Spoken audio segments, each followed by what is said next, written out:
intentamos dar respuesta a la pregunta de qué es inteligencia artificial, es difícil definirlo sin ser tremendamente técnico, pero para mí creo que lo más importante es un conjunto de reglas matemáticas, algoritmos, para utilizar la palabra que está más de moda, que intenta imitar el comportamiento humano, tanto clasificación como regresión, es decir, podemos enfrentarnos a cualquier tipo de problema. Por ejemplo, queremos automatizar o resolver mediante un algoritmo de IA cualquier tarea repetitiva que hacemos en nuestro día a día, se puede.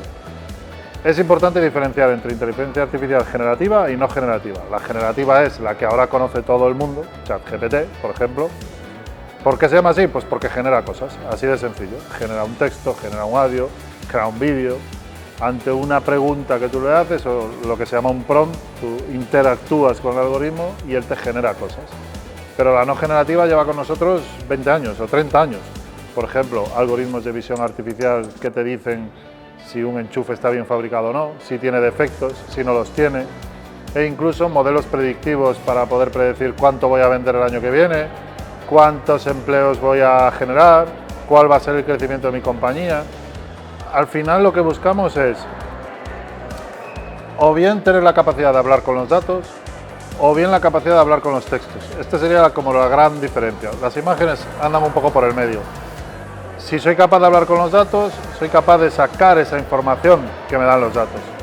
Sin embargo, si ya doy el salto al texto, claro, la capacidad de generar información es brutal, porque tenemos un montón de información generada en documentos, en textos, incluso podemos recuperar textos manuscritos que se está haciendo, proyectos de ese estilo. Por lo tanto, eso sería un poco la inteligencia artificial. En general, todo está formado por personas, ¿no? O sea, yo creo que la IA ya no va a llegar, o sea, ya llegó hace mucho tiempo, que esto es un mensaje que no me canso de trasladar, pero a las empresas le aporta muchísimo en términos de eficiencia. ¿Por qué? Porque está resolviendo tareas que hacía un empleado X en muchísimo menos tiempo, con 100% de objetividad y siempre como un martillo pilón. Esto ya hace 15 años, cuando yo empezaba en esto, los gerentes de las compañías te decían, oye, quiero un algoritmo que esto lo haga de la misma manera, pierda el Madrid, gane el Barça, me da exactamente igual, esté cansado, esto que sea, totalmente objetivo. Para las empresas es un valor incalculable, pero también lo es para las personas. O sea, yo, por ejemplo, en mi trabajo de mi día a día, también tengo tareas que diría que incluso me desquician, repetitivas, cometo errores, me amargan, me cambian el sentido del humor. Entonces, si yo tengo pequeñas herramientas, como tenemos desde hace mucho tiempo, el traductor de inglés, el Excel, un montón de herramientas que lo hemos adoptado sin ningún problema. Lo que pasa es que este tipo de herramientas son tan potentes que parece que te sustituyen, pero es imposible que te sustituya algo que has creado tú. Entonces, adóptalo de la mejor manera posible para que haga crecer tus capacidades y tú puedas dedicarte a aquello que realmente aportas valor. Gente que tiene muchísima experiencia en un negocio, en una industria, creativos que se tienen que enfrentar a un folio en blanco, pues a lo mejor se enfrentan con 10 soluciones e intentan buscar inspiración. O sea, es algo hiperpositivo para todas las partes. Los datos dicen que más del 90% de los directivos confían sin lugar a dudas en que esto ya está cambiando las compañías. Te podría dar cifras de proyectos que son astronómicas, ya no solo de empresas, sino de la administración pública. Hablamos de cientos de millones de euros, que pues con el plan de recuperación del COVID de Europa, evidentemente esto se ha acelerado. La administración va por ahí, la administración va por resolver este tipo de ineficiencias que sin duda todos sabemos que tienen. ¿Que van a desaparecer funcionarios? Bueno, a lo mejor son funcionarios que tienen que aportar valor de otra forma y tienen muchísimo conocimiento, ¿por qué no lo van a hacer? Es decir, no es que la gente crea en esto, no es una cuestión de fe. Una empresa invierte si le viene la inversión y la retorna y gana más dinero. Y una administración o una organización sin ánimo de lucro, si es capaz de que su indicador principal, que puede ser tratar mejor a las personas, no tiene por qué ser el económico, sube. Si eso sube, invertirás. Si no, pues oye, no vayas en coche, vete andando. Es decir, hay muchísimas cosas que hacen que tú seas más eficiente. Destrucción de empleo, sí, creación de empleo, más. Pero yo no hablo de destrucción y creación, hablo de cambio. Pero no por ser positivo y súper optimista, es que es la verdad. Hay empleos que se destruyen y hay empleos que se crean. Nadie protesta porque haya influencers, nadie protesta porque haya youtubers. Es decir, son empleos que se han creado y han desaparecido otros. no hay ningún problema. O sea, esto está en constante cambio. Vino la robótica y han desaparecido un montón de empleos productivos. Y nadie protesta. ¿Por qué? Porque hace las piezas más rápido, todas iguales, con menos coste. Bueno, pues esto es un poco lo mismo. Y las industrias siguen existiendo y seguirán existiendo. No pasa absolutamente nada. Para mí son capacidades. Son capacidades. Hablar con datos, hablar con textos. Hablar con datos para mí es una capacidad que tendría que tener cualquier persona. Más que nada, no por ser yo de números, sino porque cualquier persona que tenga datos en su compañía debería ser capaz de hablar con datos.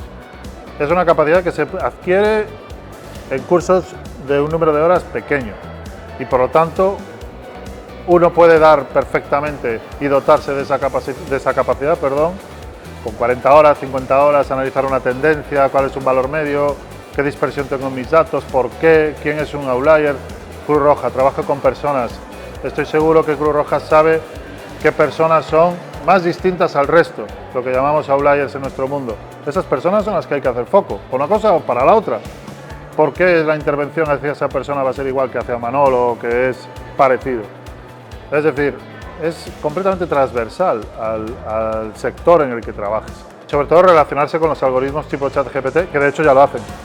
Todo el mundo se relaciona con Siri, todo el mundo se relaciona con su smartwatch.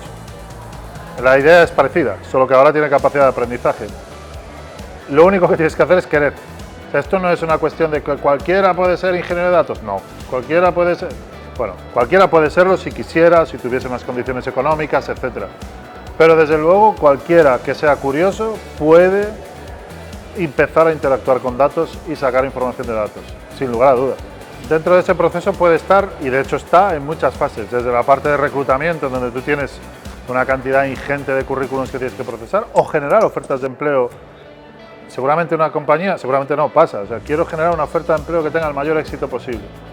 Te la puedes generar en función del éxito que han tenido las ofertas anteriores tuyas y de tu competencia. Entonces, si tú generas una oferta así, te llegan 3.000 solicitudes, que en algunos casos pueden llegar. ¿Quién maneja esa cantidad ingente de información? Pues un algoritmo es la mejor manera y te filtra y te da los 10 mejores. Te los filtra en función de tus criterios, no aleatorios. Entonces tú aportas valor en la parte de reclutar y de analizar esos 10 mejores. Pero si esos 10 mejores, además tienes otra serie de algoritmos que te dan información extra más allá del currículum, de sus redes sociales, de cuántas veces han salido en prensa, de un montón de información que llamamos metadatos más allá del currículum. En la fase de selección también tienes herramientas que te ayudan. Imagínate que en esa fase de selección también tienes bots que te entrevisten de una manera personalizada a cada candidato.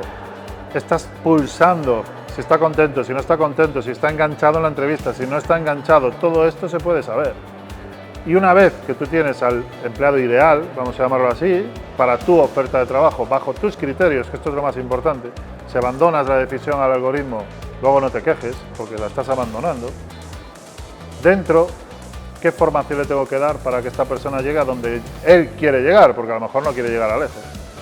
Hay muchísimos, diferentes algoritmos de recomendación de formación, recomendadores de formación dentro de una compañía, al igual que te recomienda Zara, que te recomienda Amazon. Esto es interesantísimo y todos los departamentos de recursos humanos, todos, los más grandes lo están construyendo. Un pad de formación para Javier Martínez, no para un junior que quiere llegar a manager, sino para él en función de lo que quiera llegar, en función de cómo entró, en función de su motivación, en función de sus proyectos, en función de muchas cosas.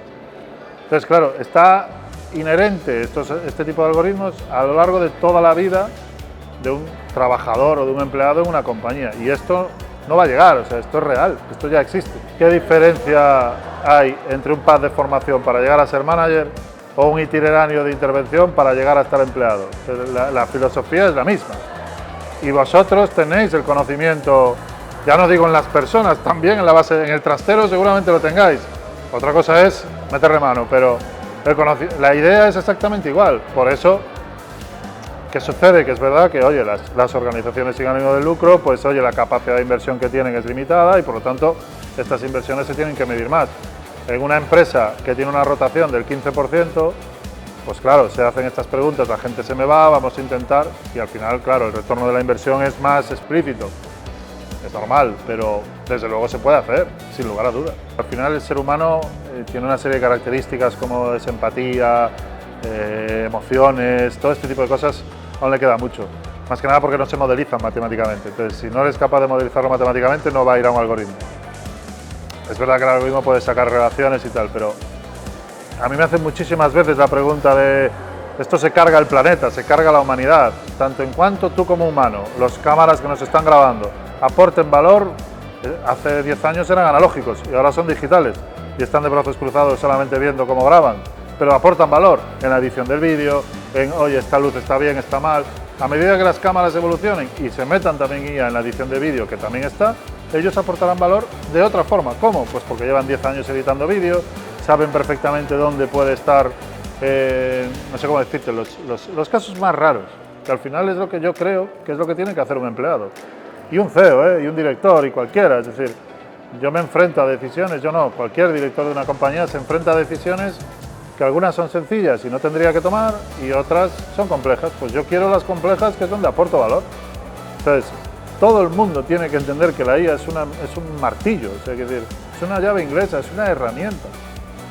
Si no la quieres usar, me parece muy bien, pues llamarás a alguien para que te colgue el cuadro, pero sería ideal que aprendieses a colgar los cuadros, porque si no, acabarás desapareciendo, posiblemente. Aportar valor, esa es la clave.